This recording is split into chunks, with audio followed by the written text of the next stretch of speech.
Let's pick up then with some of those themes, with unemployment falling even further, inflation heading way below that official target, wages starting to improve, albeit modestly, and the economy still growing. Why then are so many economic analysts here and overseas still very cautious, some of them even alarmed, about the UK's prospects? Our business correspondent Victoria Fritz has been looking at the figures released today. Yes, the numbers look encouraging. The independent forecaster, the Office for Budget Responsibility, has revised up its forecast for growth for this year to 3%. It is, though, still well below where the Bank of England thought we'd be at the end of the year. The forecast for next year is slightly better than previously thought, too. But look what happens in subsequent years. The pace of recovery is set to slow, and slow more than forecasted had been predicting back in the budget in March. And much has happened since then, including our biggest trading partner, the Eurozone, running out of puff. But if we're doing so well, why has the Chancellor missed his own measure for cutting the deficit? That's the shortfall it has to borrow as a result of the gap between what the government spends and what it earns in taxes.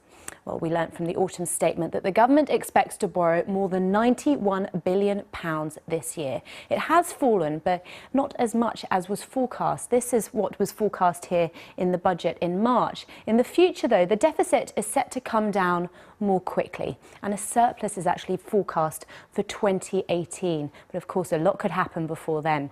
Here is why we think he's missed his target. It's all to do with tax receipts. And for this financial year, they're forecast to be £7 billion lower than previously thought. Now, half of that is because not many of us have been receiving an increase in our wages. In fact, the tax take is so weak, many analysts had been predicting that the shortfall would be even greater. So how has the Chancellor managed to pull off the trick of forecasting a continuous fall in his annual budget deficit when tax receipts have been so disappointing? Well, it's all to do with this figure here. It is inflation. It has been coming down, and it currently stands at 1.3%. And that means that the interest on paying off the national debt has been falling. The government has also made savings on providing public sector pensions, for example. About half of our deficit is interest repayments, so any change in the cost of servicing that debt is considerable. So far, financial investors believe that the UK is a safe bet and are willing to lend us money. But there is, of course, a risk that at some point the markets might wonder whether we can still really afford to pay our way. Victoria Fritz, they're asking some very pertinent questions, and I'm going to go straight to the Houses of Parliament, and Vicky